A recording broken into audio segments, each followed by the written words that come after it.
Hello வலிக்கணும் mummy. வணக்கம் வணக்கம். இன்னைக்கு செவ்வாய்க்கிழமை இரவு நேர வணக்கம். இன்னைக்கு என்னென்னா நாளை காலையில் சமைக்கிறதுக்கான ஏற்பாடுகள் ஆயத்தம் செஞ்சுக்கிட்டு இருக்கேன். என்னன்னாக்கா இப்போ எண்ணெய் கத்திரிக்காய் குழம்புக்கு 2 நல்ல கத்திரிக்காய் ஃப்ரெஷ் இருந்துச்சு, அதை கொண்டு வச்சுட்டேன். முதல்ல கரண்ட் போச்சு, அதனால இப்போ 2 எடுத்துகிட்டு வந்துருக்கேன். அதை நறுக்கிட்டு வைக்கணும். நறுக்கினா காம்பை மட்டும் நறுக்கி வைக்கணும், முழுசாக நறுக்கக்கூடாது. தேங்காய் திருவி வச்சிடலாம் அப்படின்ட்டு பண்ணுறேன் ஃப்ரெண்ட்ஸ். நாளைக்கு தேங்காயா? தேங்காய் போட்டு எண்ணெய் கத்திரிக்காய் குழம்பு, கொஞ்சம் தேங்காய் கூட்டுக்கு, சவுச்சவு கூட்டு, கொஞ்சம் தேங்காய் குழம்பு. ஓ சரி. வலிக்கணும் மம்மி. இன்னைக்கு பால்கடம் எப்படி போச்சு? பால்கடம் நல்லா இருக்கு. எத்தனை மணிக்கு போனீங்க? காலையில் நாங்கள் இங்கேருந்து 7:45 ஆயிடுச்சு ஃப்ரெண்ட்ஸ். திருச்சியிலேருந்து வந்துட்டாங்க என் பொண்ணு வீடு. அவங்க வந்து நின்னாங்க, நாங்கள் அதுக்கப்புறம் தான் போனோம். எதில் போனீங்க? நாங்கள் காரில் தான் போனோம். 7:30, 7:45, 8, 8:30 போயிட்டு 8:15 போயிட்டு அப்புறம் பால்கோடம் பாதி பேருக்கு தூக்கி வச்சுட்டாங்க, டோக்கன் நம்பர் சொல்லி. அப்புறம் நாங்கள் போனோம், எங்களுக்கு கொடுத்து தூக்கி வச்சு பால்குடம் அந்த ஊரணி ஃபுல்லாக, பிள்ளையார் கோயிலேருந்து ஊரணி ஃபுல்லாக சுற்றி வந்து, அதுக்கப்புறம் மந்தேமனை சுற்றி வந்து, அதுக்கப்புறம் கோயிலுக்குள்ளே கொண்டு விட்டுவார். அது பெரிய எடுக்க முடியல ஃப்ரெண்ட்ஸ், என்னாலேயே எடுக்க முடியல. எனக்கு ப்ரெஷர் ரொம்ப ஏறிப்பிச்சு, வெயில் வேறு. ப்ரெஷர் ஏறிப்பிச்சு, மயக்கம் வர மாதிரி இருந்துச்சு, அதனால வீடியோவே எடுக்கலை. கொஞ்சம் வீடியோ எடுத்தது தான் ஃப்ரெண்ட்ஸ், எடுக்க முடியல. இவன் பால்குடம் வச்சுருந்தேன் தலையில், அதனால வீடியோ எடுக்க முடியல. யார் யார் மம்மி பால்கோடம் எடுத்தா? என் பேரனும் என் பையனும். என் பேரை நல்லா அழகா தூக்கிட்டு வந்தான் ஃப்ரெண்ட்ஸ். அவங்க அப்பா பிடிச்சிக்கிட்டாரு, அவன் தூக்கிட்டு வந்தான். அவனே தூக்கிட்டானா?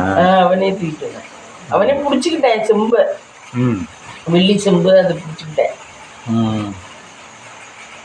ஓ பால்குடம் வெள்ளி குடமா? ஆமாம், வெள்ளிக்குடம் ஒரு 7-8 பேர் எடுத்தாரு. நிறைய பேர் பெரிய பெரிய குடமெல்லாம் வச்சு பெரியவங்கெல்லாம் எடுத்தாரு. வெள்ளி குடத்துக்குன்னா அது என்ன மம்மி ஸ்பெஷலா? சொல்லிக்கிட்டு எடுக்கிறதா? இல்லை இல்லை, அது சொல்லிக்கிட்டுலாம் இல்லை, அவங்க வீட்டில் இருக்குன்னு காட்டுறாங்க, அவ்வளோதான்.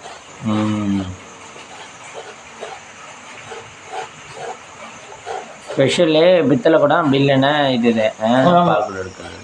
பித்தளை குடம் அந்த சாலி வச்சு தான் வாங்கி வச்சுதான், அவங்க அப்போ வாங்கி வச்சுதான், அதுதான் என்ன நம்ம யூஸ் பண்ணிட்டு இருக்காரு. இத்தனை பேருக்கு 501 நம்ம வாங்கி கொடுத்தோம்னாங்க, அவ்வளோதானே இருந்திருக்கும் பால்குடம்.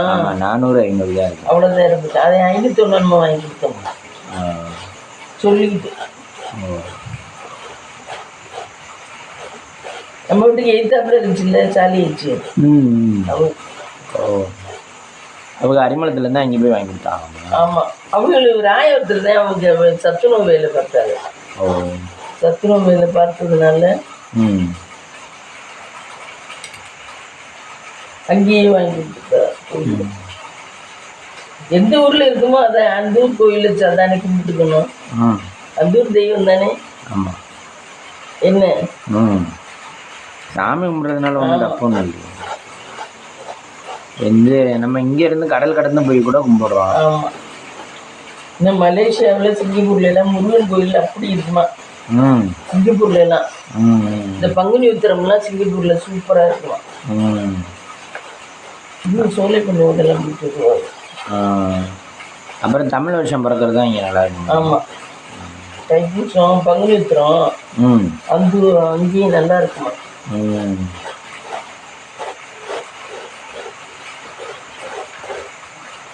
நம்ம இன்னைக்கு லஞ்சு வந்து காலையில் இங்கே வந்து தான் ஃப்ரெண்ட்ஸ் சாப்பிட்டோம். எங்கள் வீடு ராயவரத்தில் பார்த்தீங்கன்னா வீடெல்லாம் சுத்தம் பண்ணாமல் கூட்டாமல் கிடந்துச்சு, அதனால அங்கே வச்சு சாப்பிடல. அங்கே கொஞ்ச நேரம் போயிட்டு படப்பூட்டில் கதவை திறந்து சாமி கும்பிட்டு காசை போட்டுட்டு சாமி கும்பிட்டு வந்துட்டோம். நாங்கள் இங்கிட்டு வந்துட்டோம். என் மகளோட மதுரை போயிட்டாங்க நேர. மக பேரே மாப்பிள்ளை எல்லாரும் மதுரை போயிட்டாங்க. நாங்க 2 பேரும் எங்க வீட்டுக்காரில் இங்கிட்டு வந்துட்டோம் ஃப்ரெண்ட்ஸ். வந்து கொஞ்ச நேரம் கழிச்சு தான் சாப்பிட்டோம். சாப்பிட்டு அதுக்கப்புறம் கொஞ்ச நேரம் ரெஸ்ட் எடுத்துட்டு, ஆனா எனக்கு ப்ரெஷர் ரொம்ப ஏறிடுச்சு இன்னைக்கு. நீங்கள் உடனே தண்ணி குடிச்சிருக்கலாம். தண்ணி குடிச்சா கேட்கும். தண்ணி குடிச்சா கொஞ்சம் அடங்கும்னு நினைக்கிறேங்க, குறையும். தண்ணியும் குடிக்கவே பிடிக்க மாட்டேங்குது. அது டேஸ்டா மோர் கீரை இருந்தா குடிக்க பிடிக்குது. மோர் சர்பத்து அந்த மாதிரி தண்ணினா குடிக்க பிடிக்குது. இந்த சாதா தண்ணி குடிக்க பிடிக்க மாட்டேங்குது. இப்போ உங்களுக்கு ஏதோ ஒரு சிம்டம்ஸ் இருக்குன்னா அதுக்கு வேறு என்னென்ன மாற்ற சொல்யூஷனோ அதுவும் நீங்கள் தெரிஞ்சு வச்சுக்கணும். இப்போ மாத்திரை போட முடியாத இடத்துல என்ன தண்ணியை குடிச்சிட்டா கொஞ்சம் குறையும். நீ வேற கார் எடுக்க போன நேரத்தில் நிறைய அந்த இடம் வெயிலாகவே இருந்துச்சு. கார் எடுக்க போகிறோம்ட்டு போயிட்டு ரொம்ப நேரம் ஆயிதானே வந்தேன். நான் அப்புறம் வந்து கிளம்பி நடந்து வருவோம்னு நினச்சி வந்தேன். வரையில தானே நீ கார் எடுத்துட்டு வந்தேன். அந்த இடம் வெயிலாக தான் இருந்துச்சு, நிற்கவே முடியல. ஏன் நிழல்ல போய் நின்றுட்டு கார் வரையில வர முடியாதே, பார்த்துக்கிட்டே இருந்துட்டு. ஆமாம், அப்புறம் நான் போய் நின்னா உனக்கு தெரியாது. அதனால ரொம்ப சிரமமாக போச்சு. கூட்டத்துலலாம் ஒரு ஆளோட இன்னொரு ஆள் போனாதானே. ஆமாம், இல்லைன்னா கண்டுபிடிக்கிறது கஷ்டம். கஷ்டம். ஆமாம், பெரிய ஆளாக இருந்தாலும் சின்ன ஆளாக இருந்தாலும் கண்டுபிடிக்கலாம்.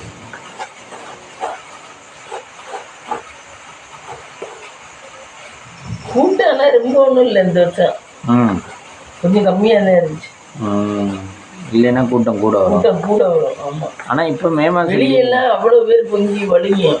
இந்த வாட்டி உள்ளே உட்காந்துருந்தது தானே கொஞ்சம். ஆமாம், அதுக்கப்புறம் ஆள் இல்லை காணும். ஆமாம், வெயில் பயங்கரம்னால யாரும் வரலையா என்னன்னு தெரியல.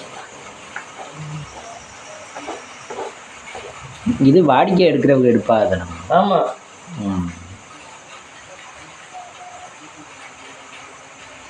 டோக்கனுக்கு நம்ம காசு கொடுத்துட்டோம்னா நம்மளுக்கு எந்த ரிஸ்க்கும் இல்லை, எதுவும் கொண்டு போக வேண்டியதில்லை. ஆமாம், டோக்கனுக்கு காசு கொடுக்கலன்னா பிரச்சனை.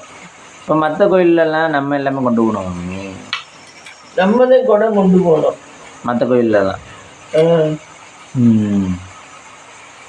கொண்டு போயிட்டு நகர்த்தாருனால கூட காசு வாங்கிடுறாங்க. அதனால அவங்களே பண்ணிடுறாங்க. அதெல்லாம் பாலுக்கு எல்லாமே நம்மளே வாங்கிட்டு போகணும். 10 ஜாதிக்கெல்லாம் அவங்க பால் அவங்களே வாங்கிட்டு தான் வர்றாங்க. வரு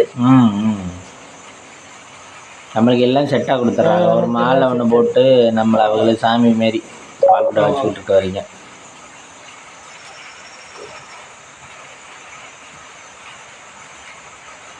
லேடிஸ் நிறைய பேர் எடுத்தாங்க. ஆமாம், லேடிஸ் நிறைய பேர் எடுப்பாங்க எப்பவுமே. எங்கள் அம்மா மக செல்லம்லாம் எடுப்பா. இந்த வண்டி என்னமோ எடுக்கலை, அவன் மகன் தான் எடுத்தேன். வீட்டிலே பல பேர் எடுக்கிறாங்கல்ல. ஆமாம், நான் எடுக்கிறேன் நீ எடுக்கிறேன்னு சொல்லி.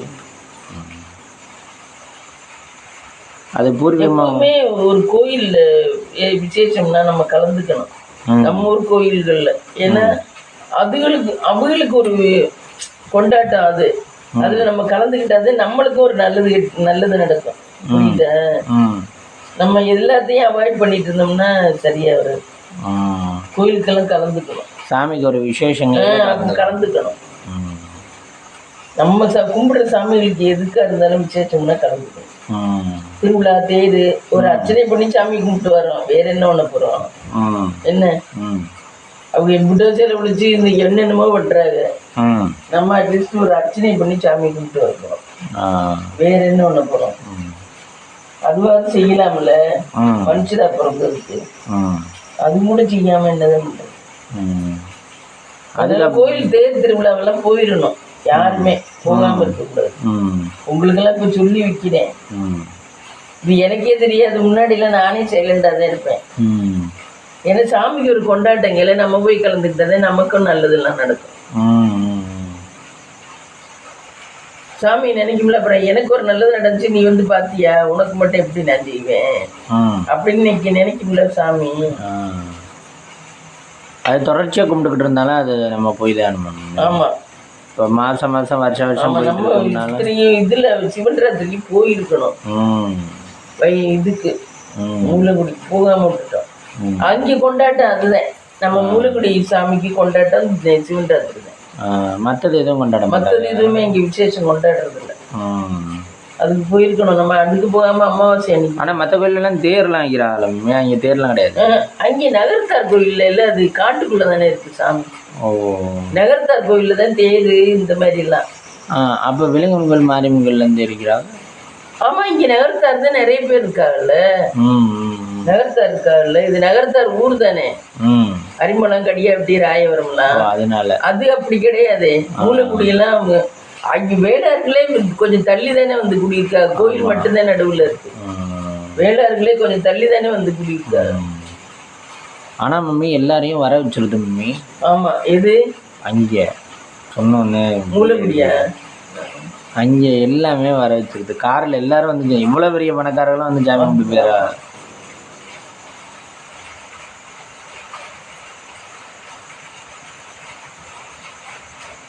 நமக்கு குலதெய்வத்தை கும்பிட்டுதே நல்லா.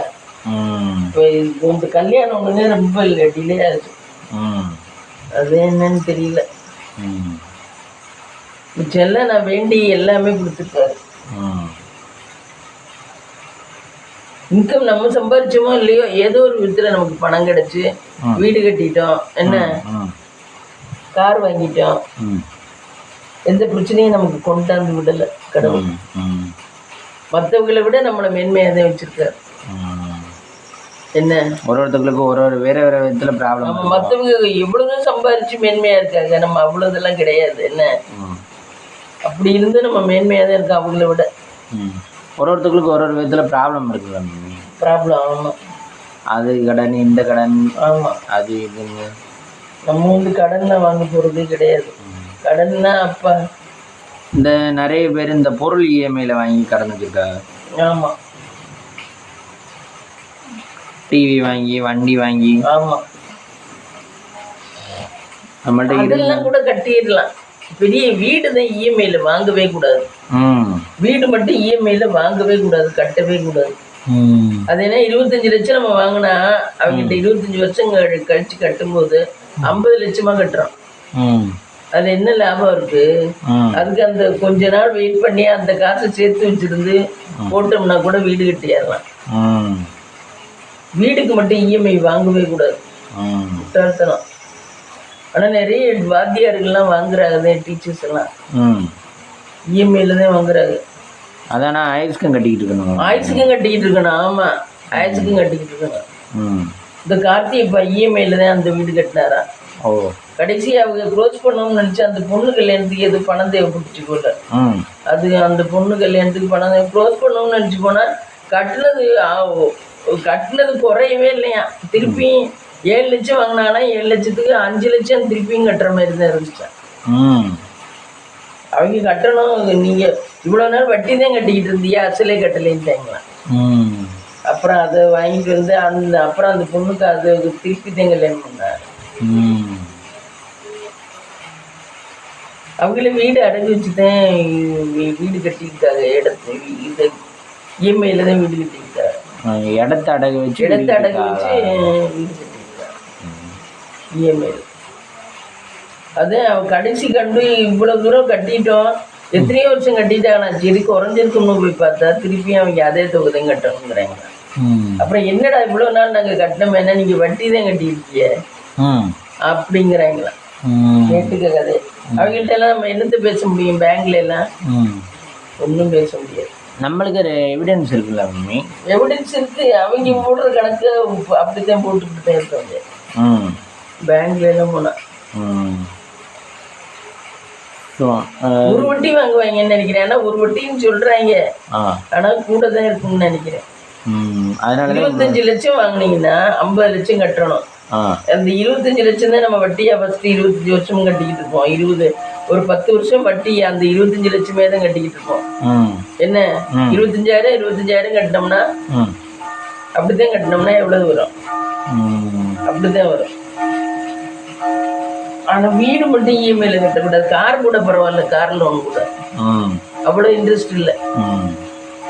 அது எப்படியும் ஓடி கூட சம்பாரிச்சாங்க. ஆமா,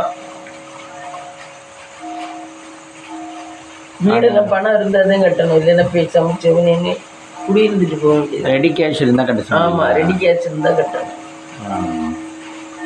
ஆனா ஒரு சிலருக்கு வீடு கட்டணும்னு நினைச்சா அமைஞ்சிருது இல்லை. நிறைய பேர் ஆனா இதுல தான் கட்டுறாரு, இஎம்ஐல தான் கட்டுறாரு வீடு. நிறைய பேர் இஎம்ஐல தான். இந்த யூடியூபர்ஸ் தான் முக்கால்வாசி ரெடி கேஷ்ல நல்லா கட்டுறீங்க. மிச்ச பேரெல்லாம் இந்த வேலைக்கு போகிறவங்கலாம் சும்மா 20,000 30,000 40,000 சம்பளத்துக்கு போகிறதுக்கெல்லாம் சிரமம் தான். ஐடியில் இருக்கிறதுங்களுக்கு அவங்களே கூப்பிட்டே லோன் கொடுத்துருவாங்களாம், காருக்கு வீடுக்கெல்லாம்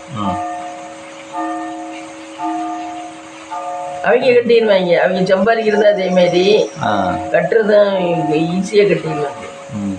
ஆனால் சாதாரண மக்கள் தான் சிரமம்.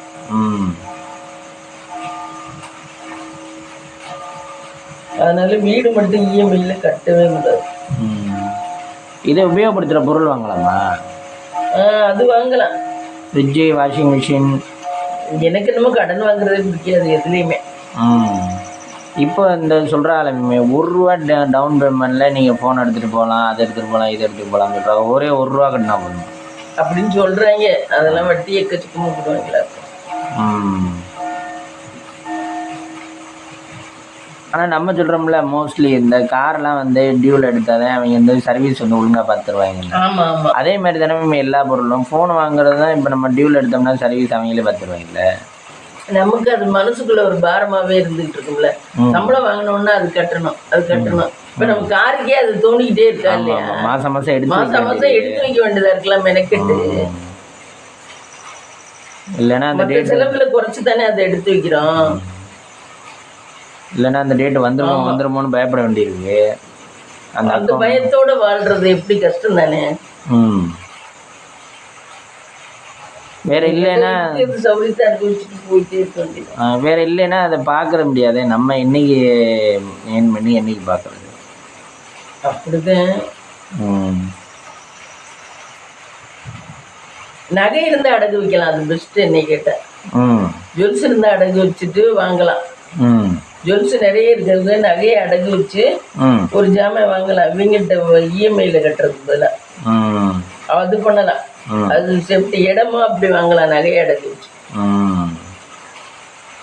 அது என்னைக்கா இருந்தாலும் கூடவும் போறதுல குறைச்சும் போறதுல திருப்பி நம்ம வாங்கினதுக்கு வட்டியும் ஓரளவு கம்மியாக தான் போடுறாங்க நகைக்கு.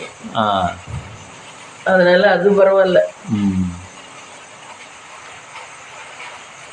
இன்வெஸ்ட்மெண்ட் பண்ணா கோல்டுல பண்ணணும். கோல்டு நம்ம அடமானம் வச்சுக்கலாம். கோல்டு போட்டுக்கிறோமோ இல்லையோ, ஒரு அவசர ஆத்திரத்துக்கு கை மேல பலன் அளிக்கும் கோல்டு. மற்ற இடம் வச்சிருந்தீங்கன்னா கூட அப்படி பலன் அளிக்காது. இன்னைக்கு வேணும்னா இன்னைக்கே விற்க முடியாது. அது ஒரு 6 மாசம் போட்டு வச்சு அது கூட குறையும். அதுவும் நம்ம தேவைக்கு கேட்டோம்னா அவங்க கூட தான் சொல்லுவாங்க, கம்மி ரேட்டு கேட்பாங்க. அவங்கள்ட்ட உண்மையா எனக்கு எமர்ஜென்சியா காசு வேணும் அப்படின்னம்னா அப்பதான் நம்மள்ட்ட ரொம்ப அடிமாட்டு விலைக்கு கேட்பாங்க. எனக்கு 20 ரூபாய்க்கு தெரியா, 10 ரூபாய்க்கு தெரியாது. அதனால கோல்டு வச்சுக்கிட்டு எப்பயுமே ரொட்டேஷன் பண்ணி பொழைக்கிறது சேஃப்டி. என்னைய கேட்டா வாழ்க்கையில எந்த காலத்துலயுமே கோல்டு போட்டுக்கிறத போட்டுக்கிட்டு மிச்சமா பத்திரமா வச்சிருந்து அடகு வைக்கிறோம். நம்மள்ட்ட கையில காசு இருக்கையில திருப்புறோம், தேவைக்கு அடகு வைக்கிறோம், திருப்புறோம். இப்படியே ரொட்டேஷன் பண்ணிக்கிட்டே வந்தா வாழ்க்கை ஓடி போயிடும். என்ன அதை விட்டுட்டு கோல்டை வித்துட்டு பொழைக்கிறதுங்கிறது அது சாத்தியமானது இல்லை. ஏன்னா அடகு வைக்கும் போது உனக்கும் ஒரு ரேட்டு தான் கொடுப்பேன், எனக்கும் ஒரு ரேட்டு தான் கொடுப்பேன். ஒரு கிராமுக்கு 5,000 ரூபாய்னா 5,000 ரூபாய் தான் எனக்கும் உனக்கும். இதே நகை விற்க போயில ஆளு கொஞ்சம் மட்டமான ஆளா இருந்தா உங்க சேதாரம் கூலியெல்லாம் இவ்வளவு போச்சு, இந்த இவ்வளவு தான் இருக்கு அப்படின்னு சொல்லி ஏமாத்திடுவாங்க. விற்க போயில. ஆமா, அதுக்கெல்லாம் ஆளுகளை தெரிஞ்ச ஆளுகளை கூட்டி போனா தெரியாது. இதுக்கும் ஆள் சப்போர்ட் வேணும். இதுக்கும் ஆள் சப்போர்ட் வேணும். சேகர் மாமாலாம் எங்களை கூட்டிட்டு போய் தான் கடத்திடலாம் விட்டாங்க. கடத்திட்டு இவ்வளவு உருக்கிட்டு இவ்வளவு இது குச்சியாட்டா இருக்கும். அது தங்கம். அந்த தங்கத்தை உருக்கிட்டு வந்து எல்லாம் ஆபரண மளிகையில தான் விற்போம். ஏன் திரும்ப நகையை விற்கிறதுக்கு வேற எது சொல்லுவாங்களா? வேற கண்டிஷனா விற்கிறதா? இப்ப நம்ம அவர்கிட்ட நிறைய இருந்துச்சு பவுனு. அந்த கழுத்திலே 100 பவுனு. அவன் வச்சுக்கிட்டு என்னன்றது, கழுத்திலே 100 பவுனு, ஒரு வளையல் 8 பவுனு அவன் தாச்சிக்கிட்டு. அப்படி நிறைய வளையல் இருந்துச்சு, வைரம் நிறைய இருந்துச்சு. அவன் எல்லாமே அப்படி விற்றுதான் புலம்புனேன். ஆனா வந்து நிறைய பேர் விற்கிறதுக்கு யோசிப்பாங்க. இந்த காலத்துல யோசிக்கிறாங்க, அந்த காலத்துல உள்ளவங்க அவன் எல்லாம் விற்றுதான். ஒரு சினிமாவே 7 வாட்டி பார்ப்பேன். 7 வாட்டி பார்ப்பேன். ஒரு படம் பிடிச்ச படமா இருந்தா 7 வாட்டி பார்ப்பேன். ஆனா ஆன பொழப்பு பிழைக்கல. ஆனா அவனுக்கு தான் காலம் ஓடுது. என்ன வள்ளிக்கு மம்மிக்கு சினிமா எல்லாம் பார்த்தோம் எத்தனை படம்? எனக்கெல்லாம் ஒரு வாட்டி பார்ப்பேன், அதுக்கு மேலாம் பார்க்க மாட்டேன். ரெண்டாவது வாட்டி அதே படத்தை பார்க்க பிடிக்காதா? அதுவும் இப்போ வர்றது சினிமாவில் சுத்தமாக பிடிக்கிறது இல்லை. முன்னாடி வந்ததாவது நாங்களும் வயசா இருக்கையில கொஞ்சம் பிடிச்சிட்டு, அப்போல்லாம் யாரு பேர் சொன்னாலும் நினப்பு இருக்கும், புது ஐட்டம்ஸ் பேர்லாம். இப்போ நீங்க கூட அப்படிலாம் ஆர்வமா இல்லை, நாங்களாம் அவ்வளோ ஆர்வமா இருக்கோம். புது ஐட்டம்ஸ் பேர்லாம் அப்படி நாக்கு நுனியிலே இருக்கும், அப்படி இருக்கும். இப்போல்லாம் அதெல்லாம் இன்ட்ரெஸ்டே போச்சு. ரெண்டாவது டிவி வந்ததுல நமக்கு சினிமாவோட இன்ட்ரெஸ்டே போச்சு. டிவி இப்ப மொபைல் வேற வந்துருச்சு, யூடியூப் அது இதுன்னு. அதை விட இதுல இன்ட்ரெஸ்டா இருக்கு அப்படின்னு சொல்லிட்டு இதை பாக்குறோம். எது டிவியை விட? டிவி சினிமாவை விட போனும். ஆமா, சினிமாவை விட டிவி பரவாயில்லன்னு டிவி பார்த்தோம். இப்போ வந்து டிவியும் டிவியை விட யூடியூப் பெட்டரா தெரியுதுன்னு கையில வச்சுக்கிட்டு யாரை பார்த்தாலும் போன் அப்படியே இது பண்ணிக்கிட்டே பார்த்துக்கிட்டே இருக்கா. ஷார்ட்ஸ், ஆமா, வீடியோ இதுல நிறைய தெரியுதுன்ட்டு இதை தான் பாக்குறாங்க. டிவியும் டிவி கனெக்ஷன் கொடுத்து வச்சு வேஸ்ட் தான். எங்கே பாக்குறோம்? சின்ன பிள்ளை ஏதோ இருந்துச்சுன்னா கார்ட்டூன் படம் பாக்குது. அதுவுமே தான் இப்போ மொபைல்ல வந்துருச்சு கார்ட்டூனு. ஆமா, அது கார்ட்டூன்ல பார்த்தா கண்ணுக்கு கெடுதின்னு அம்மாக்கு கொடுக்கல. இதுனா கொஞ்சம் டிஸ்டன்ஸ் வச்சு பாக்குறோம்னா டிவினா. ஆமா, அதே கனெக்ஷன் டிவியில சொருகி விட்டாரு, அதுல பாக்குது. காலம் வர வர முன்னேறிட்டு. போனுன்னா அதுக்கு எங்கே வேணாலும் கொண்டு போற இடத்துலயும் பாத்துக்கலாம். வேற எல்லாருமே இந்த நெட்டு கார்டு போட்டாருப்பா. ஒண்ணும் இல்ல, இதுல ரிட்டின் போறேன் ஒரு பையன், அவனை பாத்தீங்கன்னா இதுல ரிட்டின் நடந்தேதான் போவேன். பார்த்தா போகையிலையும் இப்படி இது பண்ணிக்கிட்டே போறேன் செல்ல, வரையிலையும் பாத்தீங்கன்னா இப்படி ஒன்று பார்த்தா அவன் வேலைக்கும் போல வெட்டிக்கும் போல எப்படிதான் நெட்டு கார்டெல்லாம் போடுவானோ தெரியல. எனக்கே ஆச்சரியமா இருக்கு. அது மாதிரிதான் பொம்பளை பிள்ளைகளும் இதுல போறதுக்கு அப்படிதான். நெட்டு கார்டெல்லாம் இப்படி போடுதுல, ரொம்ப கஷ்டப்படுற குடும்பம் தான் ஃப்ரெண்ட்ஸ். ஆனா நெட்டு கார்டு போட்டு இப்படி பண்ணிக்கிட்டே தான் போகுதுல. போன யாரையும் எதுக்காரு வாரவனை கூட நிமிந்து பாக்குறது இல்ல, அப்படி குமிச்சு போன நோண்டிக்கிட்டே தான் போகுது. நடக்கிறது கூட போன நோண்டிக்கிட்டே நடக்குது. எய்த்தாப்புல யார் வரா, வீட்டுல என்ன இருக்கு எதுவுமே கண்டுக்கிறது இல்ல.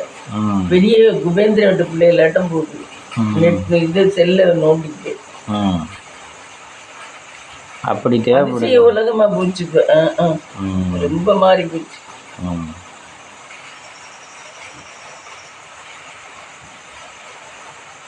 அப்படி அதுக்கெல்லாம் கார்டு போடுங்க, நம்மளாலே போடுறது கஷ்டமா இருக்கு.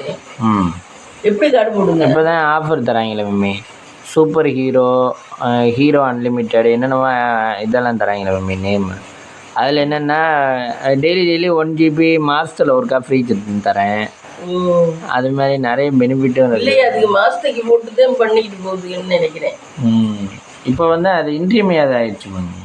இன்றியமையாது நம்ம ஃபோன்லேயே ஏதோ ஒன்று என்ன ஃபோன் தான் பார்க்குறோம். இப்போ நம்மளுக்கே மனுஷனுக்கு ஏதோ ஒரு டவுட்டுன்னா ஃபோன் எடுத்து பார்ப்போம் அப்படின்னு தான் பார்க்குறோம். படிக்கிறது படிக்கவும் இல்லையே, படிக்காத பயிலுக சும்மா இந்த சும்மா தெரியிற பயிலுக பேண்ட் ஷர்ட் போட்டுக்கிட்டு அவங்க இப்படி ஸ்கோர் பண்ணிக்கிட்டே போறாங்க. அது என்டர்டெயின்மெண்ட் தான், என்டர்டெயின்மெண்ட் தான். சும்மா அது லைச்சுக்கிட்டு போறாங்க. இந்தப்புல யாரும் வந்தா கூட முட்டுனா கூட தெரியாது, அப்படி குஞ்சுக்கிட்டே போவாங்க பாரு. எனக்கே அதிசயமா இருக்கும். அந்த குட்டியும் அப்படித்தான் இன்னைக்கு போகுது. நேற்று நடந்து போனா செல்ல நோண்டிக்கிட்டே தான் போகுது. அப்புறம் நடக்கிறதுல கான்சன்ட்ரேஷன் பண்ண முடியாது இல்லையா? நடந்துக்கிட்டே அதை பார்த்துக்கிட்டே போனா நடந்து தெரிந்தானே. அதனால புதுசா கண்ணு தெரியாதவங்களுக்கு நடந்த இடம்னா அவங்க அந்த ஒரு இதுல கெஸ்லே நடந்து போவார். அந்த மாதிரி போகுது. செல்ல பார்த்துக்கிட்டே கெஸ்லே நடந்து போகுது. நம்ம பழக்கப்பட்ட இடம்னா இதுதான் வீட்டில் இதெல்லாம் இது இங்கே இருக்கும் அங்கே இருக்குன்னு தெரியுற மாதிரி ரொம்ப உலகம் கெட்டு போச்சு.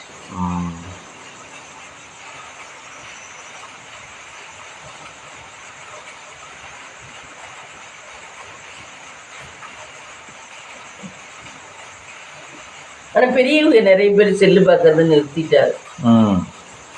கொஞ்சம் ஏஜ் ஆனவங்க அவங்களுக்கு வேற என்டர்டைன்மெண்ட் இருக்கு. நம்ம பேசுறது பிடிக்கும் அவங்களுக்கு. யார்கிட்ட இருந்தாலும் கூப்பிட்டு கதை பேசிக்கிட்டு இருப்பாங்க, அது பண்ணுவாங்க இது பண்ணுவாங்க. நிறைய பேர் செல்லு பார்க்கறது இல்லை. இந்த ஒரு நடுத்தர வயசு தான் செல்லு பார்க்கறது. பெரிய ஒரு 60 வயசுக்கு மேலே உள்ளவங்கலாம் ரொம்ப செல்லு பார்க்கலாம்.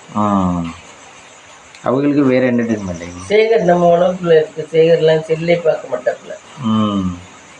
நீ பொண்ணு ஆஸ்திரேலியாவில் இருக்கு, பொண்ணு துபாயில் இருக்கு. தேவையான மட்டும்தான் செல்லு எடுக்கிறாங்க, யூஸ் பண்றாங்க. புருஷன் முன்னாடி 2 பேருமே இதெல்லாம் பார்க்கறதே இல்லை அவங்க. ஆனால் அவங்க வாட்ஸ்அப் எல்லாம் வச்சிருக்காங்க. காரைக்குடியில் ஒரு வீடு இருக்கு, சென்னையில் ஒரு வீடு இருக்கு, எல்லாம் வசதியெல்லாம் இருக்கு. ஆனால் செல்லு பார்க்கறது இல்லை ரொம்ப.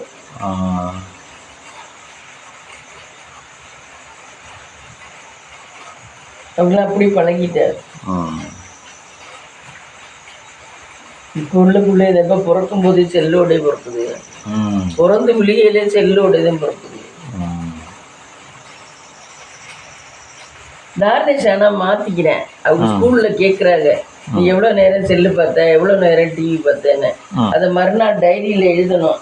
அதுல பொய் எழுதக்கூடாது, உள்ளதான் எழுதணும். அதனால மறுநாள் அப்பாட்ட கேட்டுக்குவேன், அப்பா நான் எவ்வளவு நேரம் பார்த்தேன்னு நீங்க எழுதுனீங்க அப்படின்னு. நீங்க எவ்வளவு நேரம் பார்த்த அப்படின்னு அவன் 1/2 hour பார்த்தேன் அப்படின்னு. ஆனா பார்த்தது 1 மணி நேரமா இருக்கும். 1/2 hour சரின்னா அவங்களும் எழுதுவாரு. 1/2 hour டிவியே 1/2 hour அப்படி எழுதுவாரு. டெய்லி கேட்குறாங்க ஸ்கூல்ல. கூட நீ பார்த்தத உண்மையை எழுதிடுவேன்னா அழுவேன்.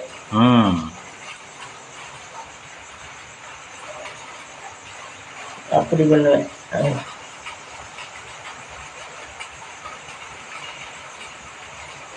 இன்னைக்கு பெரிய பிரார்த்தனை செலுத்தியாச்சு. அப்பா பால்குடம் எடுத்தாச்சு, வேறு முடிச்சாச்சு.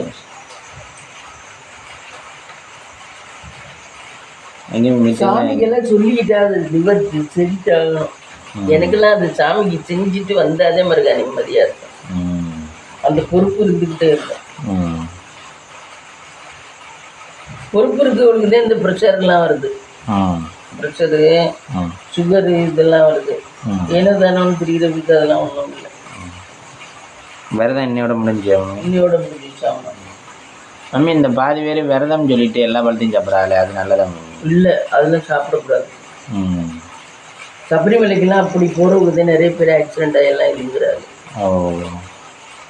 விரதம்லாம் சாமிகிட்டலாம் நம்ம ஏமாற்ற வைக்கூடாது. விரதம் இருக்க முடிஞ்சா இருக்கணும், இல்லைன்னா என்னால் முடியல, சாமி அதுக்காக கோச்சிக்க போகிறது இல்லை.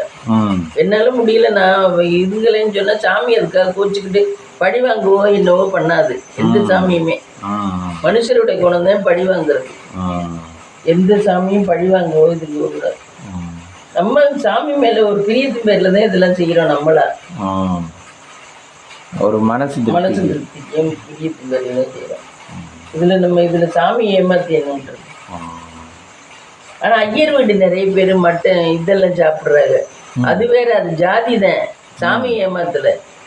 அவங்க கேஸ்ட்ல பொண்டாட்டி பிள்ளைகளுக்கு தெரியாம நிறைய பேர் ஆம்பளைய முட்டை இந்த மாதிரி உள்ளதெல்லாம் சாப்பிடுறாங்க.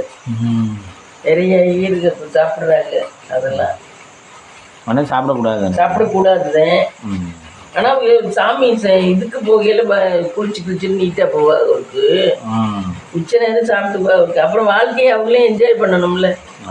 என்ன இருக்கு வாழ்க்கையை என்ஜாய் பண்ண? அதானே நல்லதை எடுத்து சாப்பிட்டு தானே என்ஜாய் பண்ண வேண்டியது.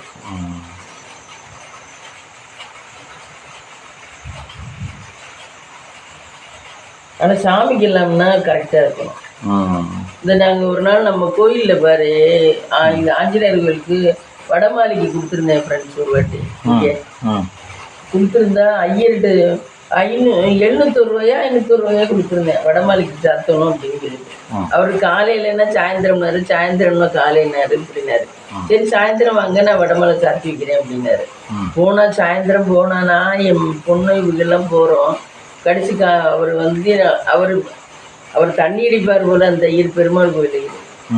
என்ன பண்ணாருன்னா ஒரு விளக்கு கூட ஏத்தல, 5 ஏற்ற விளக்கு கூட ஏத்தாம நான் சரி நீங்க வந்துட்டீங்களா அப்படின்னு சொல்லிட்டு எனக்கு அன்னைக்கு மனசு அவ்வளவு வேதனைப்பட்டுச்சு. ஒரு விளக்கு கூட சாமி கிட்ட ஏற்றி வைக்கல. அந்த ஆஞ்சநேயர்கிட்ட ஒரு விளக்கு கூட ஏத்தல, கோயில்னு வச்சிருக்காரு. அவர் ஃப்ரெண்ட்ஸுகளோட அங்கே உட்காந்துட்டு தண்ணி அடிக்கிறார். ஐயர் இத்தனைக்கும் அவரு. அப்புறம் நான் என்ன சாமி இப்படி பண்ணி இப்படி பண்ணுறீங்க, அவர்கிட்ட அவர் பண்ணுறதை பற்றி கேட்கல. என்ன சாமி ஒரு விளக்கு கூட போடலை, வடையை எண்ணி எங்கேயோ கடையில் வாங்கிட்டு வந்து அதை கோர்த்து கட்டி சாமிக்கு எங்களுக்கு முன்னாடி சும்மா போட்டுட்டு எங்கள்கிட்ட நாங்கள் என்னமோ வடைக்காக போன மாதிரி எங்கள்கிட்ட ஒன்றுமே பண்ணாமல் எடுத்து தராரு. ஒரு தீபம் கூட காட்டாமல். நாங்கள் சாமிக்கு நேர்த்தி கடனுக்கு தான் அந்த பணத்தை கொடுத்து சாமிக்கு பண்ண சொல்லிட்டோம். ஒரு அர்ச்சனை இல்லை, ஒன்றும் இல்லை, ஒரு தீபாராதனை கட்டலை, சும்மா வடையை சாமிக்கு கழுத்தில் போட்டுவிட்டு காமிச்சிட்டு எங்கள்கிட்ட கொண்டாந்துடுறாரு. நாங்கள் என்ன வடையை பார்த்தது இல்லையா? எனக்கு என்ன அன்னைக்கு ரொம்ப மனசு கஷ்டமா இருந்துச்சு. ஆனால் அவர் மேலே பேசினாரு, சரின்னு சொல்லிட்டு வந்துட்டேன்.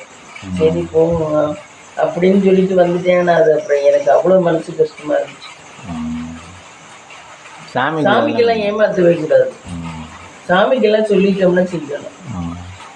ஐயரும் சரி சரியா இருக்கணும், நம்மளும் சரியில்லை. இப்போ நிறைய ஐயர்களே சரியில்லை. ஒரு சிலர் தான் அதுல. இந்த வயசான ஐயர் இருக்காரு நம்ம, அவரெல்லாம் ரொம்ப பர்ஃபெக்டா இருப்பாரு, ரொம்ப கரெக்டா இருப்பாரு. அவருக்கு என்ன வயசாச்சு, இப்போ 80-90 வயசு இருக்கும் போல, ரொம்ப பர்ஃபெக்டா இருப்பாரு.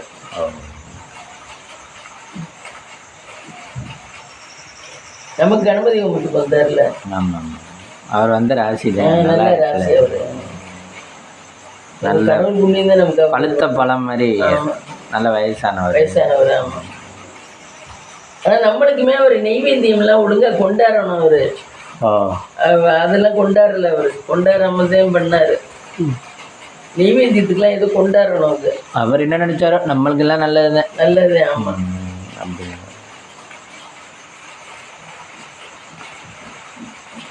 தேங்காய் திருக்கியாச்சா?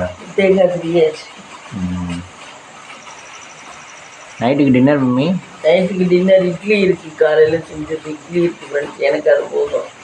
அது சூடாக பண்ணாலும் சாப்பிட மாட்டேன்.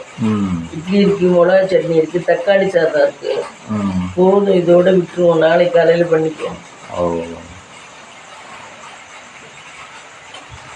அப்படின்னு வச்சுருக்கேன் ஃப்ரெண்ட்ஸ். மாவு இருக்கு, நாளைக்கு காலையில் இட்லி ஊற்றணும். காலையில் இட்லி ஊற்றி இது பண்ணுங்க, தொட்டுக்க வைக்கணுமா? தொட்டுக்க வைக்கணும்.